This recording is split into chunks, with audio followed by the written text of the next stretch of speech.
Always when I start out these videos, I tell you about some funny thing or something in my life to kind of lighten the mood, and because everything today is so convoluted and so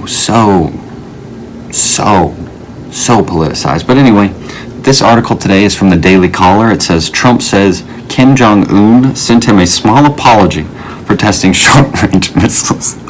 A small apology. I think that they put that in air quotes too, which is funny because Kim Jong Un's a smaller dude himself. Well, not like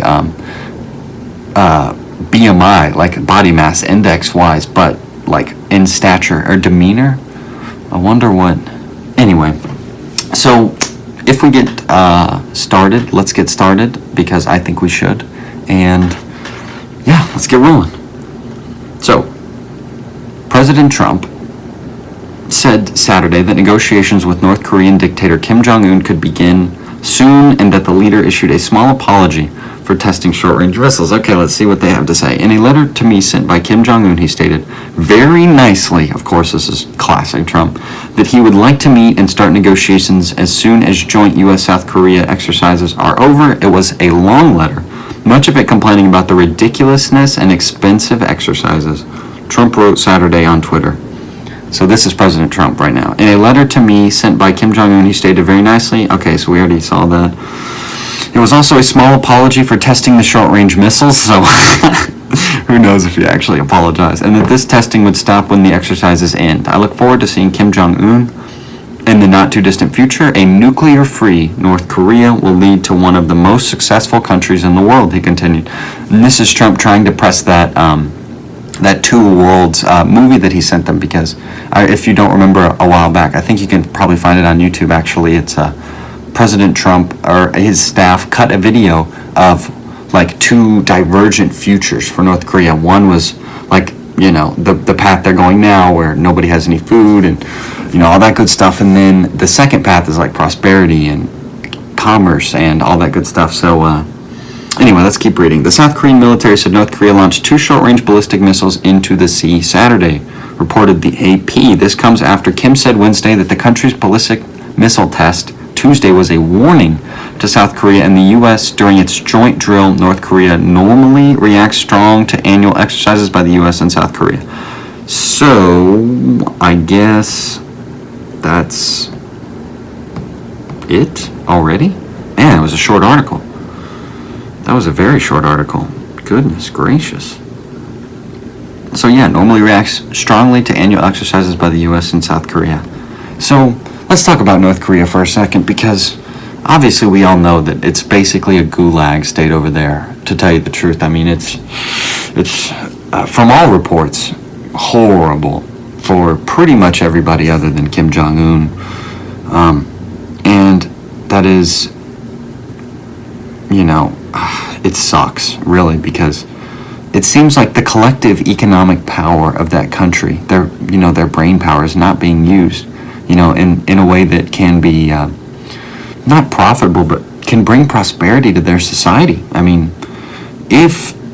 imagine what an open North Korea would look like. There would be commerce with South Korea. I'm sure there would be lots of trade. They could become a viable trading partner, and their currency could get put on the currency exchange. They could create a lot of economic, and I mean, they really could do some great things. So let's talk today about some solutions. So the first one, I guess, Trump is trying to accomplish with the sanctions and the pressuring from, but it's very difficult getting China to move on anything, because of course Russia and China both are, I guess, probably the single greatest geopolitical threats to the United States. I know there's a lot of talk about Putin, meddling in the election. Really what happened was Facebook ads. There was about $400,000 spent, and I mean, on those campaigns there were millions and millions of dollars spent. So, you could argue that in some small way they might have had an effect, but it really wasn't like Russians were like showing up at the polls and casting votes for one or the other. It was also reported that the Russians weren't trying to help any one particular candidate. So what they were trying to do was pit us against each other and create social disarray, and that we would lose faith in the institutions, right? And this is what Russia's been trying to do for a long time, you know? They've been doing this forever. And in some sense, China is too, right? Because the theft of intellectual property. And I mean, honestly, if you go to China, they have fake Apple stores with fake iPhones, fake everything. I mean, seriously, it's like totally ripped off everything. And so, you know, it's very difficult to understand what can be done about this. I guess, really, Trump's trying to do these things with tariffs, but ultimately, I don't think tariffs are ever going to work. I mean, it seems with Iran and a couple others that I guess to some degree they're working, because the amount that Iran is spending on terrorism is falling precipitously. But anyway, let's get back to North Korea, because that's obviously is a big problem. So Dennis Rodman was another interesting character, right? Who had gone over there, and everybody knows Dennis Rodman with, you know, he used to play basketball and was a pretty big star. So what if we but what's the word I'm looking for? We try to get Dennis Rodman to sign up, subscribe to an idea, which is you have a lot of clout with this person who is really, really, like, in all fairness, a really, really horrible person. But we have a diplomatic opportunity in it that you have a relationship, so we can not exploit it, but I guess maybe exploit is a correct a correct usage. So we exploit that and get Dennis to, Mr. Rodman, I should say, to plant ideas in Kim Jong Un's head about what could be the future of the country. You know, hopefully war does not come to the Korean Peninsula, because, look, man, a lot of people are gonna die, like in the hundreds of thousands. And if they have a lot of ordnance pointed at Seoul, right? Seoul, South Korea, which I guess is the capital, if I'm not mistaken. There's a lot of people there, man, and you know, it'd be really, really bad if he decided to go out in a blaze of glory like that. Because, man, the amount of people that would die. But so it seems for now that maybe Kim Jong Un will come around.